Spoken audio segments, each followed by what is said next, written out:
Hey guys, um, so just want to talk about some stuff today as far as college education goes. Uh, I know for a lot of people, including myself, uh, people seem to think either they don't have money for college, or it's gonna be too hard, or they didn't graduate high school. So just want to clear up some things for some people so that way they understand that it's not as hard as you think it's going to be, and two, um, there's a good chance that you don't even have to pay for the college. And if you would have to pay for college, talk about a way that you can get out of having to pay for it. Um, so, a little background, like I didn't graduate high school. Um, Never thought I'd go to college, like ever. Had no interest in it. It wasn't until, I got to the point where I had a family and I realized that, you know, I want to get more money so I can have a better life for my family. And I also wanted to work for myself. I didn't want to have someone over me telling me, what to do and all that stuff. So I wanted to be able to own my own business. So that led me to wanting to get a degree in entrepreneurship. So, um, I'm in the Army, and for those of you that don't know, Army will pay for your college. And you don't have to, do a whole contract and then get out and then go to college. You get a GI Bill, and you can also sign up for a Montgomery Bill when you join the Army, which basically one of them will pay for your college, and the other one you can give to your kid or your spouse or whoever so they can go to college if you'd like to. But on top of those, if you decide to go to college while you're in the Army during your contract, it doesn't use either one of those. You use what's called TA, which is tuition assistance. And there's colleges like AMU, American Military University, that will only charge per class what the Army is going to cover. So I believe the Army tuition assistance is like $750 per class. So AMU only charges that $750. And you can also apply for FAFSA. And the way that works is the FAFSA will cover the class, and then once you've gone, I believe it's 30 days into your class, and you have, a decent enough grade. I believe it's a C average that the Army wants you to hold for them to pay for your class. Once you get far enough in, if you maintain a good grade, the Army will then pay that tuition assistance, and all the money that FAFSA was going to give to the school for you, the school just sends to your bank account. So you can actually make money off of going to school while you're in the Army. Now, let's say you don't want to go into the Army, you just want to go to school. Well, then you just apply for FAFSA, and you can be eligible for loans or grants. Obviously, you want a grant because you don't want to pay back any money, right? So when you fill out your FAFSA, if you don't have to put it in there, don't put it in there. Like when it comes to like monetary stuff. So like for me, I didn't really grow up with my parents. They didn't really take care of me. So I don't have to claim my parents' income on my FAFSA paperwork. My parents were indigent. I listed that. So therefore, it makes it to where, it shows that your parents aren't going to pay for your college basically. And that your only option is going to be most likely a Pell Grant. If you don't make a certain amount of money per year and your parents don't have enough money to pay for you to go to college, you'll most likely get the Pell Grant. And the Pell Grant can come in different amounts. I think mine was like $7,500 a semester or something like that, or maybe it's per year. I can't remember. So for me, I signed up for 2 classes a semester.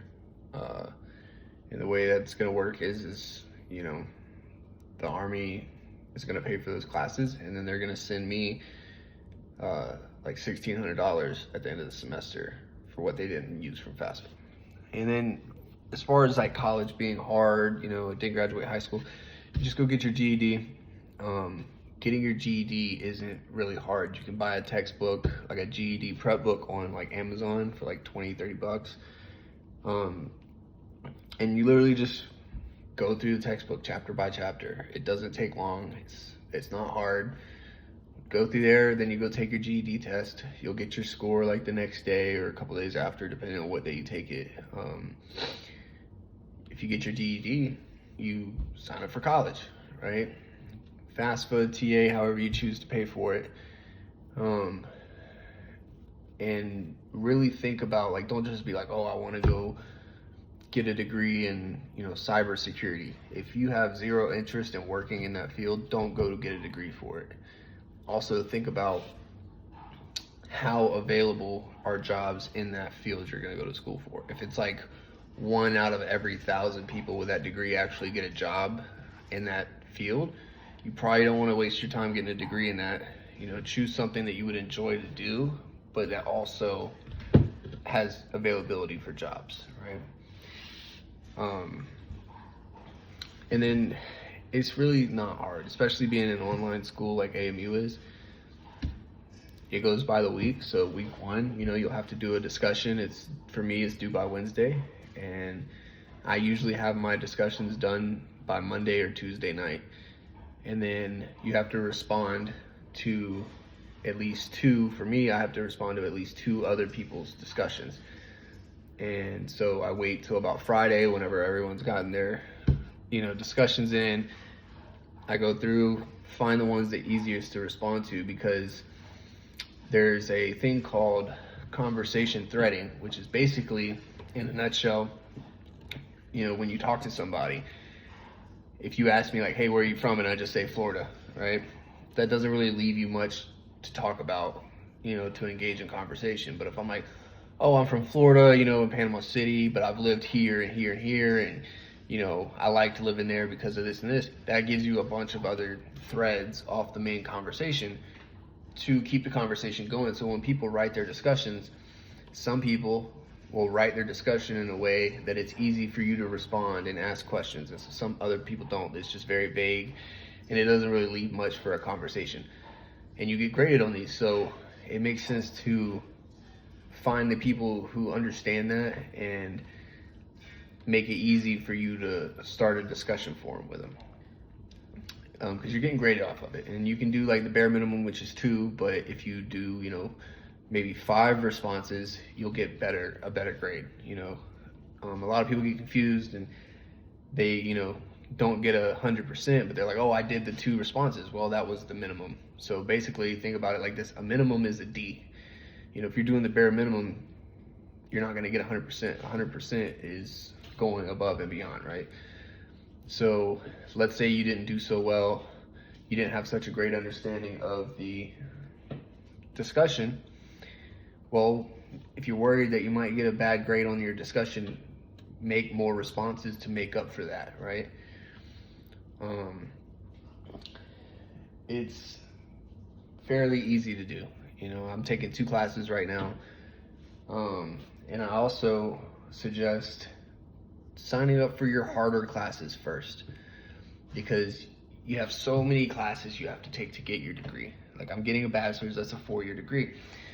So if you take your harder classes first, you're still kind of fresh into this college experience to where you're wanting to learn, you're kind of excited about it, and you're motivated to actually go through and do the work and retain the information. So you want to do your harder classes first, rather than, if you do them at the end, you've been doing this so long, you're just kind of burned out on the college thing, so you're just kind of floating through the course, and you might not retain that information. And there's no point in going to college to get a degree in something that you plan on using for your future if you're not going to retain the information, because that's how you're going to make your money. So I signed up for accounting for one of my first classes, because I figured that's probably going to be the hardest class I have to take.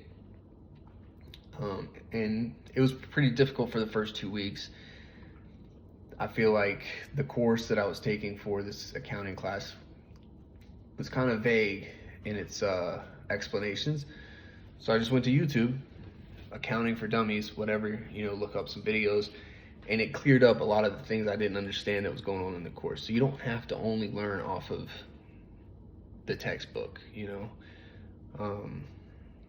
and you'll need a laptop. So I probably should have talked about this sooner. You don't get your money from FAFSA or tuition assistance before the class starts, so you can't use that money to buy your laptop. So what you can do is if you don't have the money, you don't have to go buy $1,000 MacBook. Actually, you don't even want to use Apple products for your school, because you have to end up, if you use like Microsoft Word, or that's how they want things turned in, is off of like Microsoft Word or Excel. If Apple doesn't have those programs, they have their own versions, which means you have to go through and transport your documents over to a Microsoft product. You know, it's not really even worth it. So I would stay away from Dell, Toshiba, and HP laptops, just because in my experience, they start off okay, and then after like a month or two, they start running slow. You start getting these viruses and all that stuff. I have an Asus VivoBook. I got it at Walmart for like $350. And you know, you might be thinking like, oh, well, I don't have $350. Okay, well, you could probably get a loan or a credit card, you know, for around $500, get you some pens and pencils and a laptop, right? Once you get your money back from FAFSA, pay off the loan or the credit card. You know, it's that simple. And then also ask yourself, where's your money going that you can't afford that $350? You know, if you don't have a job, well, then you really don't have any money to be going anywhere. But let's say you got a job and you're like, oh, you know, I just don't have it. Well, how often are you eating out? You know, you smoking weed, you got some kind of habit. Your money's gonna be going somewhere, and you can always cut your budget back, right? So that's one of the big things you need to keep in mind. But you got your laptop, you started in school, you gotten used to the online program, and once you do that, it's literally, I come home from work on Monday, log in, read everything I gotta read, I write my discussion. Sometimes I might wait till Tuesday if I get busy doing something else, or I just want to relax that day. Friday, I do my responses to my discussion and write my final essay. Sunday is your like cutoff day. You get graded. Usually over Monday or Tuesday, you should get your feedback saying like, oh, you got a 95 on this assignment. And they'll tell you, like, they'll break down how you got graded in the like rubric. And it'll say like, you know, you got maxed out for this, this, and this, but when it came to APU writing format, you didn't cite your references correctly. And to me, citing references was the one thing I didn't understand when I first started. You can Google it. And then it broke it down. I was like, oh, and it was something as simple as when I quoted the authors, I wrote so-and-so and so-and-so, but for this style format, you don't write and, you use the sign, you know? So it was something stupid like that. But once you figure it out, now you use that on your next paper. And what helps me with writing is, you can see I have two windows pulled up. I got what my paper needs to be about right here, and then me writing my paper on this side. So it helps me stay on topic and meet all the criteria instead of just writing everything out off of memory of what the assignment is. I start writing, I'll be like, okay, I answered this part. Now I need to start writing about this part. And it helps me, you know, do everything I'm supposed to do to get the grade. And I mean, that's pretty much it. You know, the only thing really holding you back from getting a degree is yourself. And like I said, I never thought I'd do this. But once I got started on it, I realized it's stupid easy. Like, it's not like high school, because in high school, you're taking 7 classes at one time. You know, you got to be there every day. You got to have all these textbooks you carry around. All that. So it's not like that. Now, you can go to an actual university, and you can do it that way if you don't, you know, if you don't do well online or whatever. But for me, it's a lot easier to just be at home. You know, I could do a little bit of work. I'm like, oh, you know what? I want to take a break for a little bit. Because that's a big thing that separates going to a university and doing it online. There's a lot of studies that show you retain information better and you have more creativity if you take breaks every once in a while. So I'll get on my essay, write a couple paragraphs. I'll go outside, take the dog for a walk or something, maybe jump on the video game, play a match on Call of Duty, come back over here, write the rest of my essay. You know, if I'm like doing a lot of critical thinking on an assignment and I'm like kind of hitting a wall where I'm, you know, I can't focus or whatever, just take a break, come back in about 20-30 minutes, and I'm like, oh, boom, there it is, finish it up. It's really easy. Now, obviously, if you're trying to get like a medical degree or something, your work's probably gonna be a lot harder, but the process is still the same. It's still easy if you just keep the discipline of knowing, hey, no later than Tuesday I have to do this, no later than Thursday I have to do this, and you hold yourself to do it. And taking a class that you're actually interested in is gonna motivate you to want to go do it. Like I said, I want to be my own boss. I'm taking a course in entrepreneurship. It interests me. Yeah, I think I said that right. But yeah, I'm interested in it. So I'm never like, oh man, this is so boring, like, because I already have business ideas that I want to do, and every assignment helps me get an understanding of how I can build that business successfully. And I'm gonna do another video, probably sometime this week, about entrepreneurship specifically, and not only how it can benefit you, but it also benefits our economy. Or maybe you're not living in the United States, it'll still benefit your economy. It kind of works all the way around the globe. But